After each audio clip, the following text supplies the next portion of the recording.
Hi, I'm Kate Bowler, and this is Everything Happens. Look, the world loves us when we are good, better, best. But this is a podcast for when you want to stop feeling guilty that you're not living your best life now.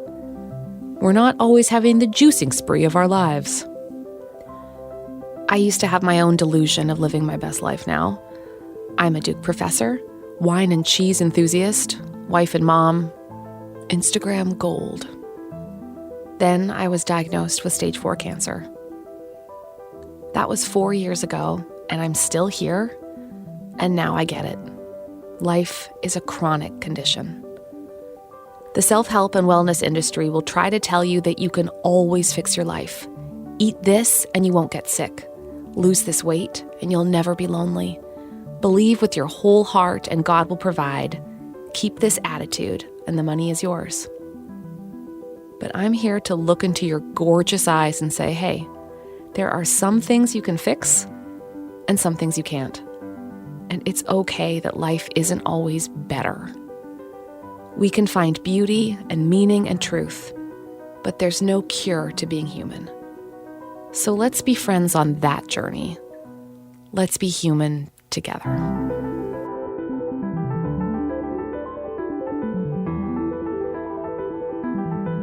We don't reach far in our minds for examples of the bravery of nurses and hospital workers right now.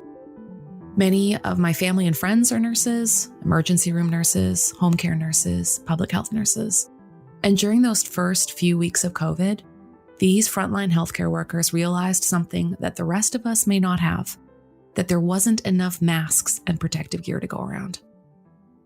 There are people close to me who were even told by their bosses not to wear masks so they could ration them, and then they sent them off to care for the sick and the fragile without any protection of their own. Nursing is demanding work. It demands that you care. But when COVID hit, being a nurse meant that you would have to put the lives of strangers above your safety and that of your family. We all heard those stories, the ones where a hospital worker comes home and strips down at the door, or sleeps in the garage, and showers to scrub their skin raw. These are the absurdly ordinary sacrifices of our medical professionals. And I'm so grateful to be talking to one such person today. She says that the core of nursing is that very thing, the ability to love a stranger, the ability to care indiscriminately. Christie Watson was a registered pediatric nurse in England for 20 years. She spent most of her career in pediatric intensive care in large National Health Service hospitals before becoming a resuscitation officer, which involved teaching and clinical work on hospital-wide crash teams. Christie is also a professor and was recently awarded an honorary Doctor of Letters for her contribution to nursing and the arts by the University of East Anglia. And she is the author of gorgeous books, including The Language of Kindness and The Courage to Care. Christie, I am so glad to be speaking with you today. Oh, I'm so excited to be here. Thanks so much for having me on. You didn't always want to be a nurse, and to top it off, you were more than mildly terrified of blood. How did you first get into this business? You're absolutely right. And funnily enough, I'm still quite squeamish. I find it really hard. If there's something graphic or violent on television, or if I'm reading a description in a book that's particularly bloody, then I find my stomach goes and I have to walk away from it. Which is really bizarre because I've been a nurse for so long. You'd think by now that I'm used to it.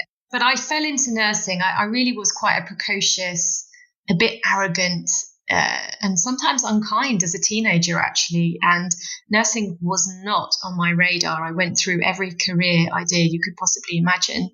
I found myself at the age of 16 working in a residential centre for children and adults with learning disabilities and physical disabilities. And I was around nurses for the first time, and I was just awestruck.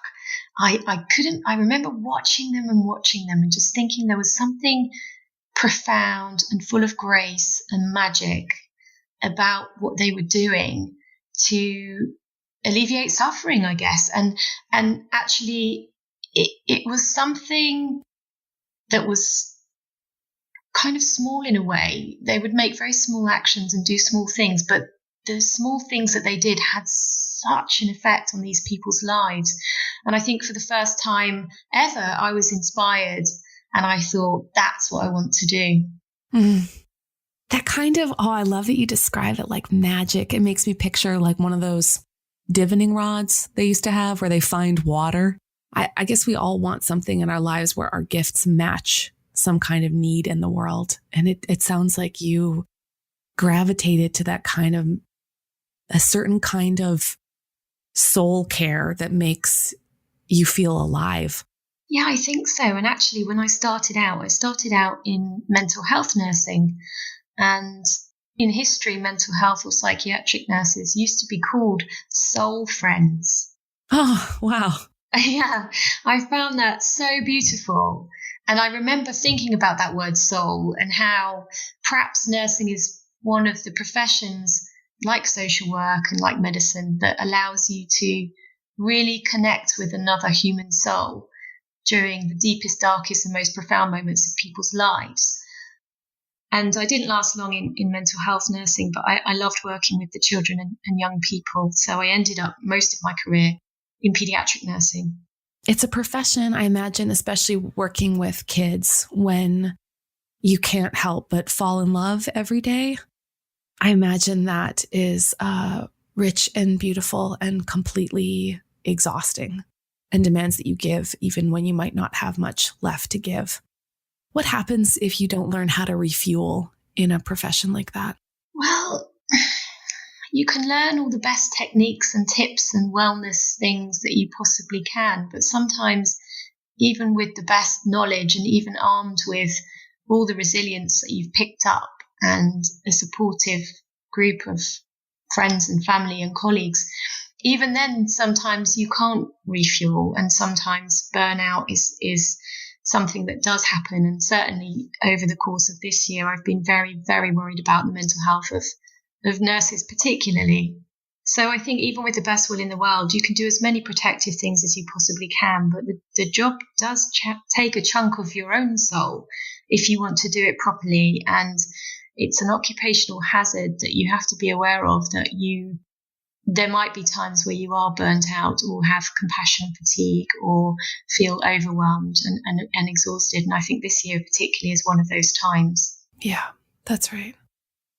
You know, I think people hearing this, if they feel tired, I hear a lot of permission in what you're saying too. I like when you said, if you're doing it right, like it's not just that people, I don't know. I think we worry that if we get tired, it's because there's something defective about us. It's the nature of the job. It's external pressures. Unfortunately, at the moment, you can pick your existential problem because we are facing such existential threats around the world. But of course, all our eyes are on the pandemic. Yes, I love this framing you're giving because it's such an important account of the interdependence of our fragility, right? That our precarity is not dependent on one crisis. It's like a funnel. We're suffering a pandemic of loneliness, but also of violence and knife crime and gun crime. And we're suffering a pandemic of racism and division. And so there are lots and lots of things going on at once underneath the surface that are very, very important. And loneliness can kill you. I mean, it kills more people than heart disease. I fear very much about, we're in a very precarious state all over the world, but at the moment in the UK, things are pretty dire. And we're going into sort of local lockdowns in various places. People are talking about national lockdowns again. And the winter is coming and it's going to be bad, is all we know. And I fear so much for particularly older people or people who are considered high risk. They might have disabilities, they might have conditions, they might have cancers that mean that they have to shield and not see another human being for a period of months sometimes. And that has such a horrific effect on people's mental health that I worry as much about that as the physical side of COVID. There's a grand accounting that happens when one kind of suffering rises to the surface, is part of what I hear you saying. Now that we are aware of our of our radical interdependence, now that we're aware that our health is all dependent on one another and always has been. We just didn't, we didn't realize that our environment and our structural inequality and our ability to love our neighbor as ourselves was a group project that we will sink or swim together. Yes. Interestingly, when I'm thinking about conscious optimism, and I think about the nurses particularly that I've known over the years who've really inspired me, in the last year I write about her in The Courage to Care. It was a nurse she was described to me as the kindest nurse in Britain, and I must go and meet her. And I travelled something like 8 hours to drive and meet this nurse called Rachel. And she was a parish nurse in a church working with homeless people. And a lot of these people were in and out of prison. They were misusing substances and were sort of on the periphery and edge of society. Some of them were convicted rapists, murderers. They'd had really terrible crimes, terrible lives. And she said on the way into this church, because she was serving them food and giving them health checks, and she said to me, we don't have time to judge them, because if we're busy judging them, we don't have time to love them. She really loved them, and they loved her back. And she taught me so many things. She said, let's not call them patients or service users or clients. Let's just call them people like me and like you. I've met so many brilliant nurses like that who give so much of themselves indiscriminately. And I think that's what gives me some kind of sense of optimism. If people like her exist and we can learn from her collectively, then perhaps longer term our value system will change from the things that we viewed as important pre-pandemic, which was looks, stuff, consumerism, globalization, and we can perhaps return to compassion and community and kindness and loving thy neighbor. You're right. Yes. Christie, I loved everything you said. Everything you said, I have thought in a less coherent form. I was so struck in your writing. You got such a strong pitch for this lesson at the heart of nursing, which is that the best nurses know that there's no real distinction between you and the patient. We're all in need of care at one point. We're all nursing and nursed in some season. It's certainly been my experience that the very best nurses I've ever known were the ones who really, really saw me, who realized at some level that we weren't sort of ontologically different. Mm. The worst ones were the ones who saw only the kind of statistics and blood work and oxygen levels and why did I need another set of instructions to use the chest x-ray? Haven't I done that before? Like the proceduralists. And we always know why. People get tired and of course they resort to proceduralism. But there is some kind of organizational force field of love that nurses know how to create, where they decide that love is a series of, just like you're describing, like love is a series of small actions that make another person's humanity possible for like a hot minute. And I see that so much in your work and your example, and I'm very moved by that. Oh, thank you. I do think that it's a terrible gift actually, to live with your eyes wide open. It's at once wonderful, but it's also terrible because most people go through life not really thinking about the big things every single second. But I suppose if you're a nurse, then you know that life can turn on a dime, and you are well aware that the worst things happen to the nicest people, and anything can happen to any one of us at any time. And life is infinitely precious, but it can also be far too short. And I wonder whether this year the pandemic has allowed that sense of wonder, but also the terrible nature of that knowledge to enter a collective psyche.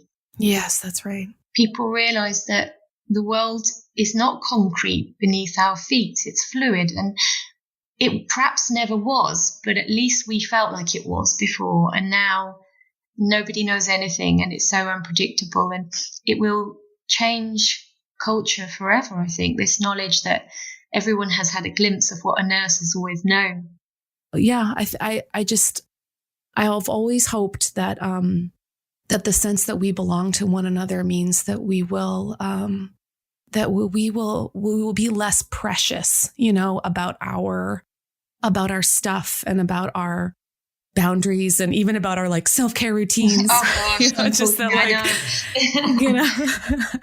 that we will know that we belong to one another because we see it, that we see this gorgeous spark of something when we decide to open ourselves up to it. And I am kind of hoping, honestly, the church was supposed to be the solution to the problem of everybody, rowing their own boats. And so I hope that there's some kind of feeling that when people want to gather, that they have a community of love that helps them navigate the fact that life is so seasonal. There's the season where all of a sudden you're lucky and you've got it together. And then there's the season where you have nothing and you don't even remember whether you were special at all. So a parent of a child I was looking after, which I thought was really incredible, she said that faith is not knowing, it's hoping. Oh, that's good. And I've really carried that with me because I think now more than ever, we need hope, whether we're of faith or not. There's I really like what you're accounting as the faith of nursing, because I think there's a couple things that are so resonant there, like the work of how we think about witness, right? In theological terms, we say things like that witness is, it's not you, but you testify. You say this is what I see and know. And then you act as someone who is responsible for that information. When I feel my nurse keep really careful track of my meds and reflect back to me the truth of what's happening in my life when I can't, because I can't even take care of myself, that feels like nurse as bearing witness. And also the early use of the term of witness is related to the word martyr, the one who suffers with, because you see, you suffer too. And man, am I grateful that nurses are willing to stand so close to suffering and know that it has a residual effect, that you suffer with us. Yeah, I think that's really important. And I have a little bit of an issue with the word empathy. I think empathy is misunderstood and overused sometimes, because my understanding is that empathy means that you can literally walk into somebody else's body and skin and shoes and go for a walk and experience exactly what they're experiencing. And of course, I just don't think we're able to do that. And whereas the word compassion, which means to suffer with, to be alongside the suffering, I feel like that's much more realistic. And to sit with someone in their suffering and to hold their hand and be with them, I think is the job of a nurse. And it's the most important job of a nurse. That's so gorgeous. Because I think that we can't really truly understand someone else's suffering from the inside, but we can sit with it. Pain is so bizarre, and it is so specific to your own body, and even to it's a surprise even to yourself. If you're in pain, 5 minutes is, approximately 7 to 12 hours. I don't know. It's somewhere around there. But it stretches out even your own ability to narrate, what the hell is going on. When you were talking about nurses as witness, I think that's such a beautiful and accurate portrayal of nursing, because the best nurses will have a bird's eye view of everything that's happening in terms of the patient, but also the family, the life story, what's important to that person, absolutely everything. And I'm thinking particularly of when my dad was dying, and his nurse, Cheryl, who I describe in The Language of Kindness, she was an advanced practitioner. She was highly skilled. She had a master's in whatever, and she was working out drug doses and all those things. But actually, she anticipated his pain before it began and gave his medication just at the right time, which was not the time that was actually recorded on the chart. She gave it just at the right moment, and she did things like open the curtains just at the right moment so that he could bear the light. And she knew his pain so well, not because he was scoring a pain chart or because of anything written in his chart. She knew it because of her relationship with him, because she'd listened to him so carefully, and she'd pieced together the jigsaw puzzle of his whole life. And knew the nature of his voice. And she knew when he said, "I'm fine," that he wasn't fine. Oh. It was a beautiful relationship they had. And that made so much difference, not just to my dad, but also to my mum and all of us. to know that he didn't suffer as much as he would have suffered had it not been for Cheryl. She gave him the most incredible gift of that witness to his whole life, and then being able to translate it into helping him in practical ways. Wow. And what powerful listening, like listening to the patient and listening to their bodies, listening to their loved ones, listening to the story behind everything. That is a kind of act of deep attention.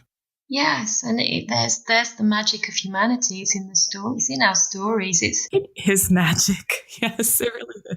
It is the magic of us, and we are flesh, and we're blood, and we're bones, and we're all the gruesome things that I don't like thinking about in my squeamish nature. But we're also stories. We're all made up of stories, and our stories are the things that actually connects all of us in our most human way. That's what makes us human, is we have so many stories, and we contain these stories. And if people listen carefully to us, then we can share them and realize that we have so much in common. Yeah. There is this raw beauty that you miss if you only get the Instagram filter curated, polished, tidied up. Everyone has a Starbucks order version of your life. When you're way up close, man, people are magic. And you just like that sounds like that is been this animating life force that keeps you nursing. It definitely is. And I think that there's magic in the messiness of us. I think that's the most beautiful thing. It's the imperfections that make us magic. It is our scars, the things we've been through, the stories we contain, the memories we have. And it is the messy nature of human beings, in that we're not perfect, we're imperfect. And in the imperfections is that magic. Yes.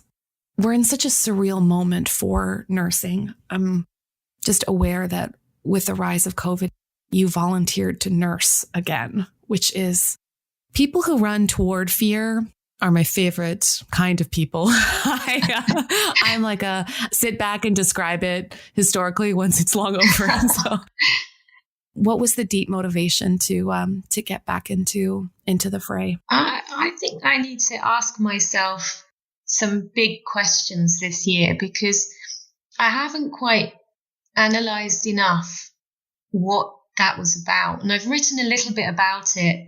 I describe it as maybe this is a calling after all. Mm. The decision was really, really difficult. I like all healthcare workers, I'm sure, I spent the night before going back to work making sure my will was in order. Uh-huh. And I'm a single parent of 2 teens, and I left the house in the morning at 6. Most of my colleagues were staying in the hospital because it was one of these field hospitals specifically for COVID. And so they left their families and spent a couple of months there, and I couldn't do that. So I left the house at 6 in the morning, and I'd get back maybe 9 or 10 at night, run into the shower, disinfect my things, put all my clothes in a hot wash my hair, scrub myself down, cry, obviously, and then come out of the shower, and I'd call my kids and say, come out now. And they'd hug me, and I'd hug them like I've never hugged anyone. But it was traumatic, and it was traumatic for them. I really struggled with the idea that I put their lives at risk. But at that time, we didn't know much about the nature of the virus, and it felt like I was sacrificing not only myself, but perhaps them as well. And that was a really, really difficult thing to come to terms with. And so I'm not sure I can give you a straight answer, but I can tell you that the pull of it was overwhelming, and I had to go back. It was like a calling, and I haven't really got to the bottom of what that was about. But at the moment, the hospitals, the field hospitals, we're calling them nightingales, they're all starting to open up again, and things are getting worse here again. So, yeah, lots of people have difficult decisions to make about their own families and what they can deal with, both physically if they're strong enough, but also mentally. And it's a really tough thing. But to get the chance, I suppose, to stand amongst these inspirational colleagues that I've been talking about, even for a short time, I think the closest I can come to understanding why I did that is that I just wanted to stand next to them.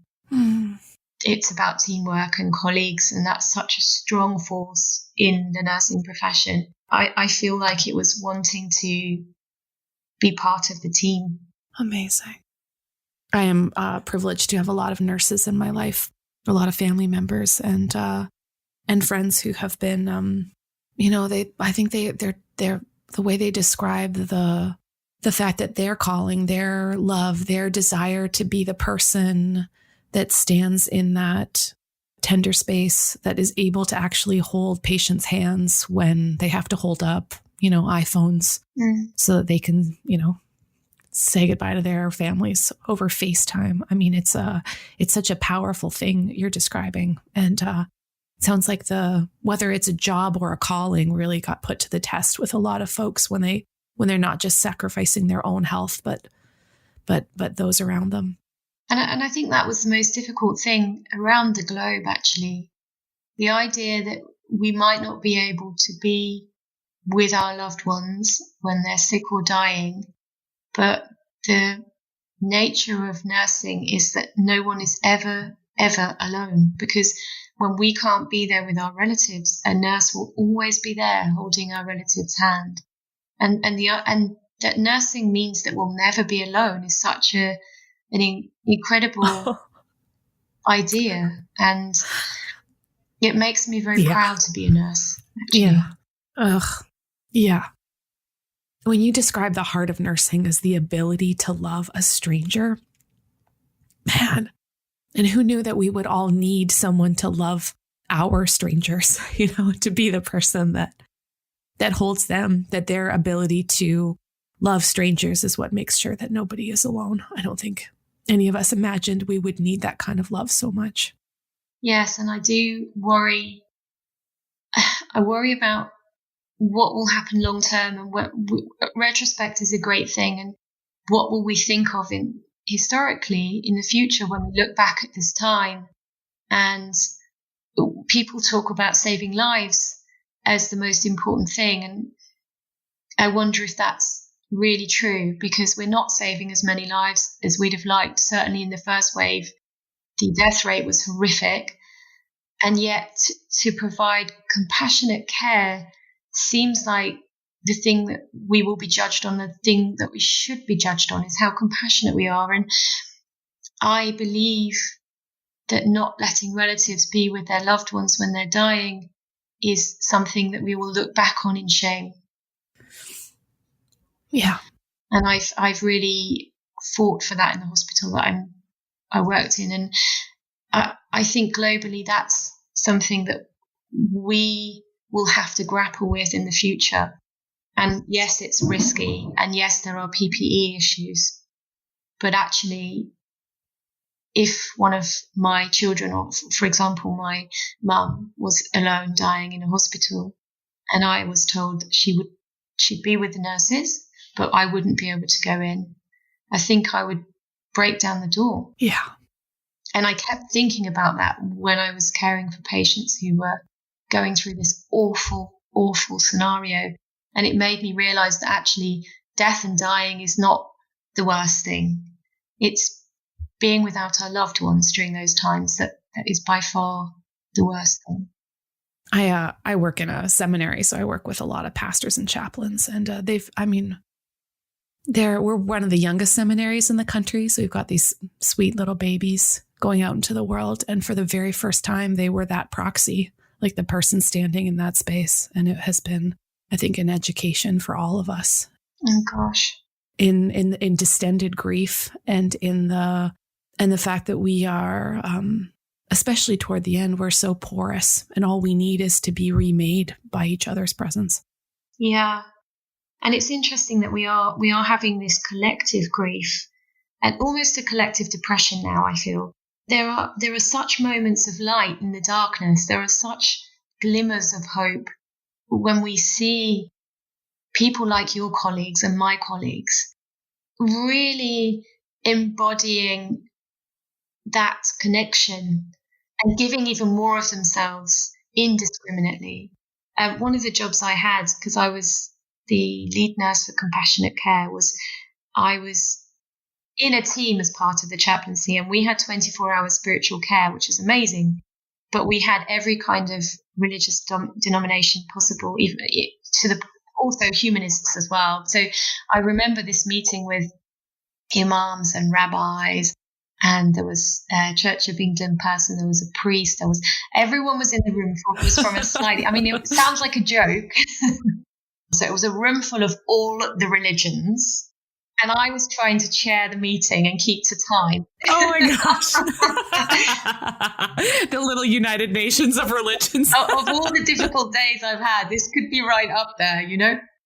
But they were wonderful. And what was so brilliant about working with these very strong characters, I have to say, who had slightly different beliefs, is that during this time, they were, how can I help you? If you're a Jewish patient, if you can't get here in time, I know I'm the imam, I will sit with them and I will iPhone them to you and I will pray with them. Oh, lovely. Everyone adapted and became fluid and willing to help and willing to go outside the boundaries of what they thought they knew. And it was such a learning, and it made me realize, hang on here, this is the religion of all of us. There is something big happening here that is so hopeful. It was gorgeous. I mean, it was very stressful on the day. I would not be very good at facilitating this. I'd be like, okay, it's a really good point. Moving on. I thought something that you've practiced might be really helpful for some of our listeners to deal with the intensity of the life and the work that you're describing, just how much it costs. One of the skills that you learned during your training was reflective practice. I wondered if you could walk me through that and how it might help.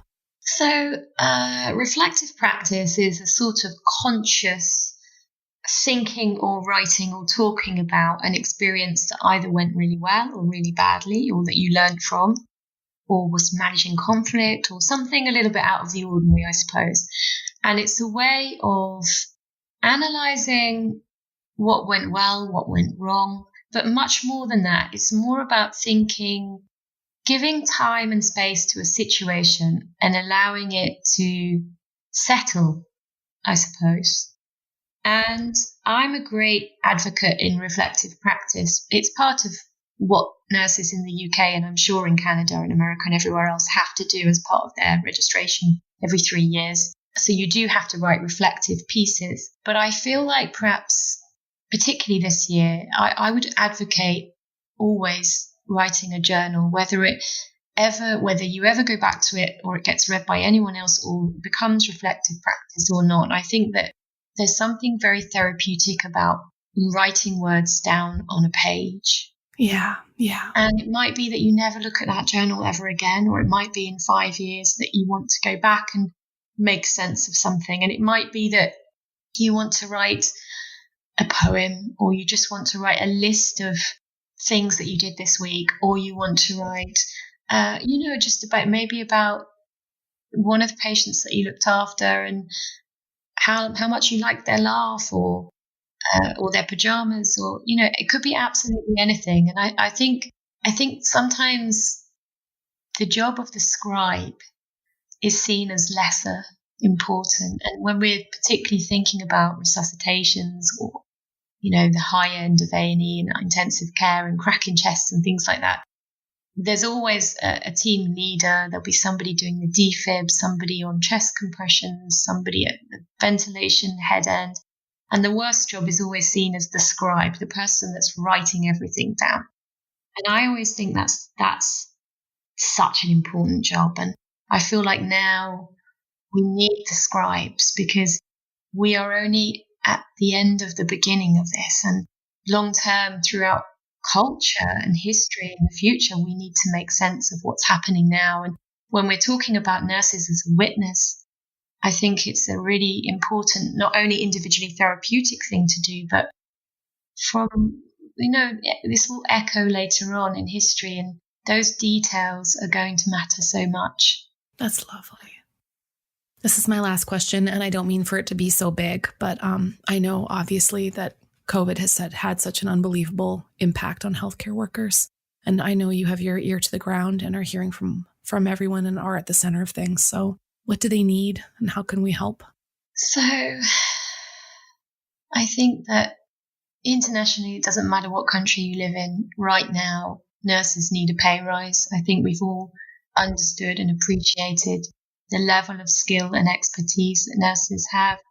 Yes. We really need to reward people for the incredible academic and experience work that they do. But more than that, I think that if you have a nurse in your family or your network, then it's really important to do the active listening the other way around. And I know nurses are doing the active listening, but I feel like sit them down at an appropriate time, ask them how they are. When they say they're fine, ask them again. When they say they're fine, ask them again. And keep asking, how are you really? And what can I do? And I'm here for you. And if I'm here to listen and whatever you need, whatever support you need, because I feel like we're very good at putting on a brave face as nurses and as patients. And in the way that my dad said, I'm fine, and Cheryl knew he was not fine, I think perhaps if you're a family member of a nurse working on the front line at the moment, then you can pretty much guarantee that they're not fine. And so really try and actively listen and support them as much as possible. And if they do need mental health support or they need to be referred, then I think, encouraging them to access services sooner rather than later is absolutely key this year. Christie, I know I just met you, but you are officially one of my very favorite people to breathe and live and walk on this earth. I am blown away by your ability to love. I love the word you used, indiscriminately. It is foolish in the very best and most beautiful way. Thank you for loving strangers. Thank you for loving patients like me. And I am so grateful we had this time together. Oh, thank you so much. It's been wonderful talking to you.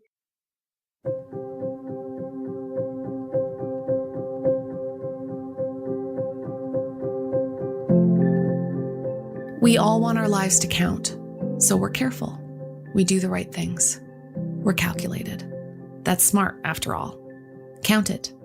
Make it add up to something. After today's conversation, I think we need to pause to say, well, if that's good math, I want terrible, terrible math. So here's to those who care about strangers. What a waste. That wasn't going to get you a nicer apartment. Here's to those who give their health in service of patients who might not even deserve it. What if that patient took unnecessary risks or was selfish or was never going to say thank you? You could have been protecting yourself or, God forbid, sleeping through the night. Here's to those who listen to long, winding stories from lonely hearts instead of rushing off to more interesting friends. You picked boredom or patience instead of the warmth of being known. That was your time and you're never going to get it back. Here's to you who loved people who weren't grateful, the sick who endangered your health, the deeply boring who know you have things to do. Loving people can be the most meaningful thing in the world, but it can also be hard and scary and boring and disgusting, or sad or anxiety-inducing with zero overtime. Thank you to all those who make these bad investments, those acts of love that are not going to add up to success in the way that the world sees it. You, my darling, are the definition of love.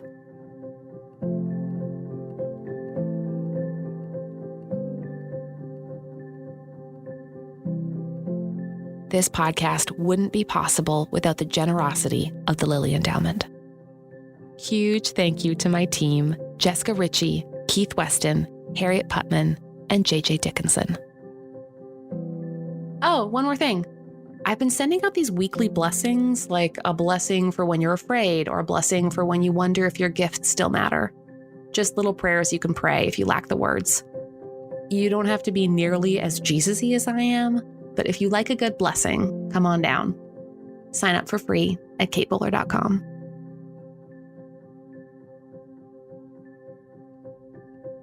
This is Everything Happens with Me, Kate Bowler.